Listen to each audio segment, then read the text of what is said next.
Hi everyone, Phil from Tech for Techs here. Today we're going to be looking at this from GELID. It's basically a USB condenser microphone, but it's actually a kit because it comes with a boom arm and windscreen protector and all these bits and bobs. So it's basically an all-in-one kit you can use for doing streaming or voice recording for videos and stuff like that if you wanted. The recommended retail price of this is roughly €46, which is around about $54 US. We do have links in the description below, so feel free to click them and they will take you to the cheapest prices available.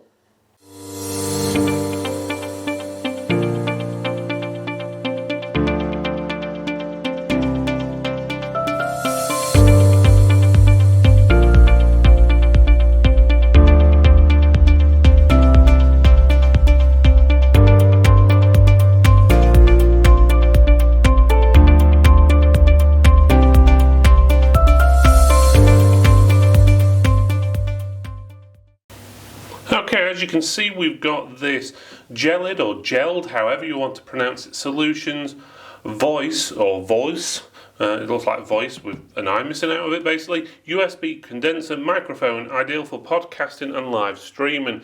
It says live on their podcast, home studio, video recording, virtual meetings. Basically, it's a microphone with a stand. So let's have a look at the rest of the box. It says USB condenser microphone there. It says on the back, put your energy into content, not the recording setup, so that's pretty straightforward for you. Features, super fast, streamless setup, basically it should just be plug and play, or at least I'm hoping so. Colour is rose gold and black, as in the microphone is gold and black, and the stand is black, so it gives you a rough idea on there. It's a USB 2 interface and it says it works on Windows and Mac, and that's about it. It comes with a boom arm, a foam windscreen, that's this bit here, which basically protects you like spitting onto their microphone and stuff like that. It's got a pop filter as well. It's got one USB cable and one USB condenser microphone. So let's open it up and see exactly what's inside the box. Okay, so this is everything what's inside the box. First of all, we've got the instruction manual. It tells you that that's a microphone. It's got a light indicator. Doesn't tell you what the light indicator does. I presume that means it's powered on. You've got a volume knob and you've got the socket what screws into the boom stand. So it's pretty straightforward. Inside it gives you the basics about how to basically connect it up. But let me run you through the basics. Okay, let's start off with the cable. This cable is roughly 1.8 meters long. That's your USB cable. That part sticks into the bottom of the mic. That part sticks into your PC, laptop, Mac, or whatever you want to plug it into. So that's pretty straightforward.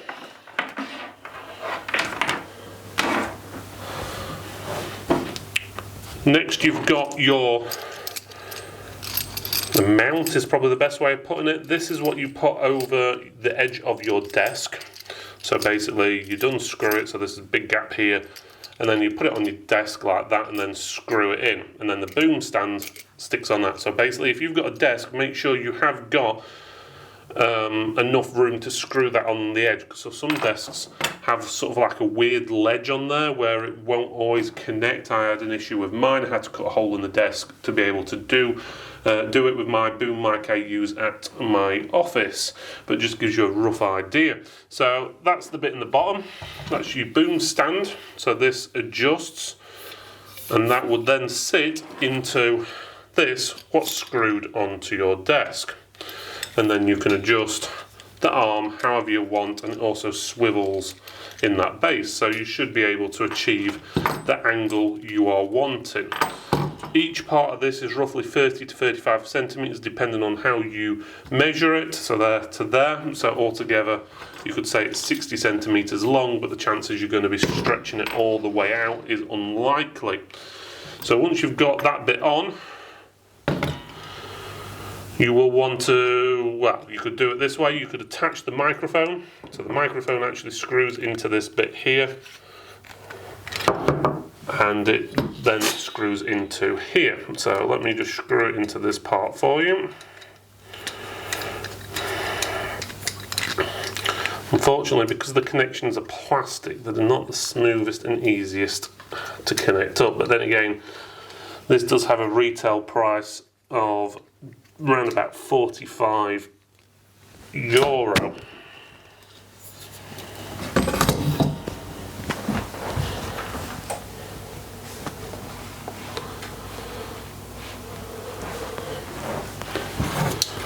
Once you've got that screwed in, you can then screw in, or if I'm not making bumps and bangs, you can then screw in your microphone into there.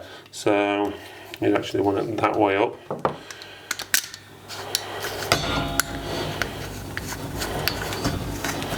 And again, it's very tight and not the easiest to screw in because obviously it's metal going into plastic. The microphone doesn't look as big as it does on the picture, but you do have something there.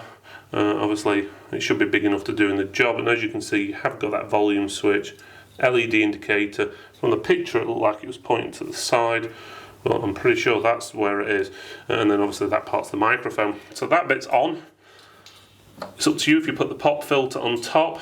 That can help with your sound. It can stop some sounds getting through. So let's just say you've got a slight hum in the room, it may help with that. It also stops like when you spit against it, hence the name, it's pop. So when you go pop pop pop, when you're generally talking, it basically protects the microphone and doesn't make it sound too bad on the recording.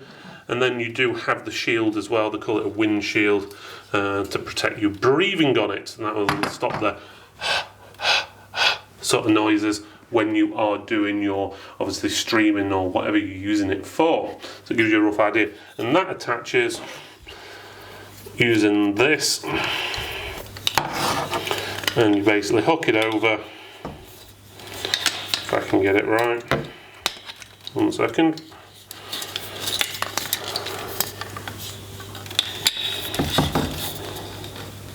It's a bit tight, but once you've got it in, you just screw it in there like that, and then you can position this between you and the microphone. Obviously, you'd position it however you want depending on how you've got your microphone positioned. So in basics, that's it. I'll show you what it looks like on some pictures in a few seconds, but it's just basically a microphone. Obviously, you would then plug in your USB cable for it to work, which will plug in the bottom there. There's no cable tied either down the arm or anything like that to use, so you would then plug that across to your PC. So you may want to use some cable ties depending on how you've got it positioned. And yeah, that blue LED is there, not on the side like it looks like on the picture, but gives you a rough idea. You don't have to use the pop mic, and you don't have to use the windscreen. It's totally up to you. Personally, the way I've got my microphone set up home is slightly different to this. Mine's what's called a Blue Yeti. They're not cheap, and basically I have this end pointing towards me, which it is designed to be able to do. And I don't have either of these on because of where I've got it positioned. It's slightly above my mouth, so it doesn't have issues with me breathing on it or spitting on it or anything along that lines. Okay, I'm doing this handheld at the moment, so you can basically see what it is, so sorry for any movements, but as you can see, the clamp is clamped onto the desk there. Obviously, you won't necessarily attach it to the front of your desk. You could do it at the back of your desk, the side of your desk, depends on what works best for you. Then you've got the actual boom arm, which goes all the way up, as you can see there, and across. This will adjust depending on how you're wanting it.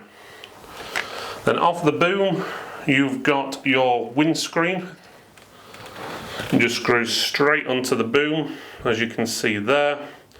And then on the end of the boom, you've got your microphone, which is there. And that's basically what it looks like. So it gives you a rough idea.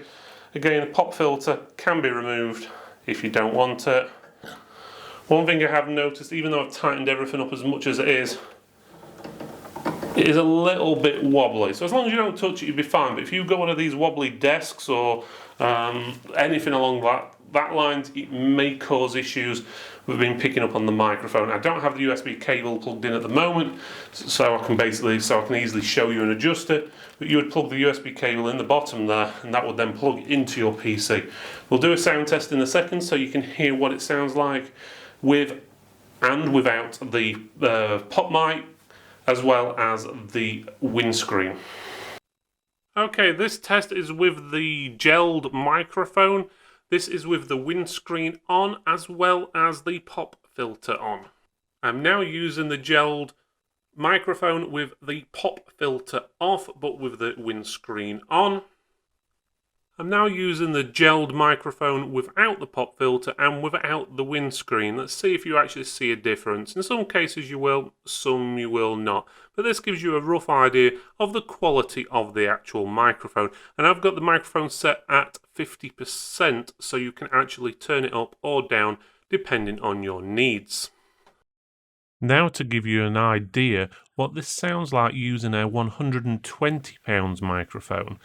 I'm currently using the Blue Yeti. It has got a custom stand on it, so a stand would be extra. So if you're wanting that boom and everything, that is extra.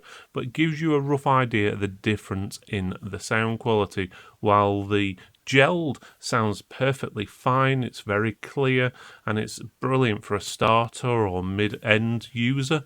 But if you're wanting something which has got a little bit more richness to the voice, maybe sound slightly more sexy in a way, then I would suggest you take a look at spending a few pounds more on something like the Blue Yeti.